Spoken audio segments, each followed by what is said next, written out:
the young, and the restless spoilers. Audra seethed with anger as she stormed out of the Newman Enterprises building, the weight of her recent firing crashing down on her like a ton of bricks.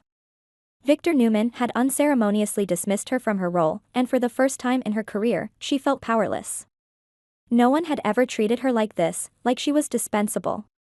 But instead of wallowing in defeat, Audra's mind churned with thoughts of vengeance. She would find a way to bring down Victor, no matter how long it took. After all, she had spent enough time by his side to know his darkest secrets, and those secrets would be her weapon.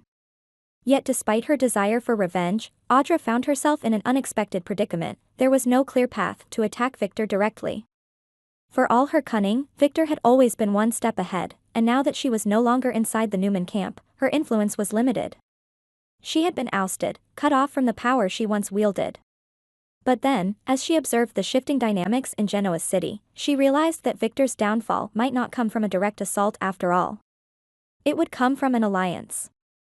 Audra had her eyes set on Billy Abbott and Phyllis Summers, two people with as much hatred for Victor as she had. Billy had recently formed an alliance with Phyllis, a powerhouse duo whose shared history with Victor made them natural adversaries to the Newman Empire. Phyllis was brilliant, ruthless, and determined, while Billy had an unrelenting drive to finally step out of Victor's shadow and prove his worth. Together, they could become a formidable force, and Audra wanted in.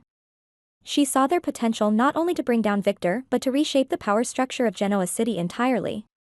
However, as Audra contemplated joining Billy and Phyllis, she understood that she would have to play her cards carefully. Her sudden dismissal from Newman Enterprises might raise suspicions. Could they trust her, or would they see her as a double agent, sent by Victor to infiltrate their ranks? Audra knew she had valuable information, secrets that could help bring Victor to his knees, but convincing Billy and Phyllis to let her into their circle would require more than just revealing those secrets. She needed to prove that her allegiance was real. Taking a deep breath, Audra made her move. She approached Billy and Phyllis with a calm, calculated demeanor. She laid out her proposition clearly. She wanted to join their alliance, to help them take down Victor once and for all. She knew his vulnerabilities better than anyone else. She knew how Victor manipulated those around him, how he built his empire on deceit and intimidation. And she was willing to use that knowledge to help them succeed. Billy, however, was skeptical. His instincts told him that something wasn't quite right. Victor was a master tactician, and the timing of Audra's firing seemed too convenient. What if it was all a ruse?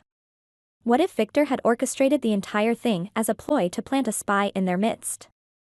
Billy didn't trust Audra, not completely. He knew how cunning she could be, how she always had her own agenda. He couldn't shake the feeling that Audra's sudden appearance was part of some larger scheme. But Phyllis, ever the pragmatist, saw things differently. She wasn't naive, but she also knew that they had no secrets worth hiding from Audra. Unlike the Newmans, Phyllis and Billy didn't operate in the shadows. They fought with their real power, business acumen, strategic alliances, and relentless drive.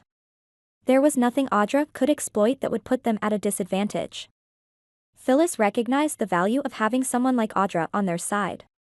Victor had underestimated her, and now she was looking for a new place to belong. Phyllis believed that by bringing Audra into the fold, they could strengthen their position against Victor. After all, what better way to fight an enemy than to use their own discarded weapon against them? Billy remained hesitant. He voiced his concerns to Phyllis, warning that they needed to be careful. But Phyllis was resolute. She believed in strength, and she believed that Audra could contribute to their cause. "We have real power," Phyllis told Billy, "and no matter what Audra knows, she can't harm us. We've already faced Victor's worst, this is our moment to strike." With Phyllis's persuasive words ringing in his ears, Billy agreed. They would bring Audra into their alliance, but not as just another player, they would elevate her. Audra needed a prominent position to prove her loyalty, so they appointed her as COO of their new venture. She would be instrumental in their plans, and in return, she would have the power and influence she craved. Audra, pleased with the outcome, accepted the role without hesitation. She had achieved a position of authority once more, and this time, it was on her terms.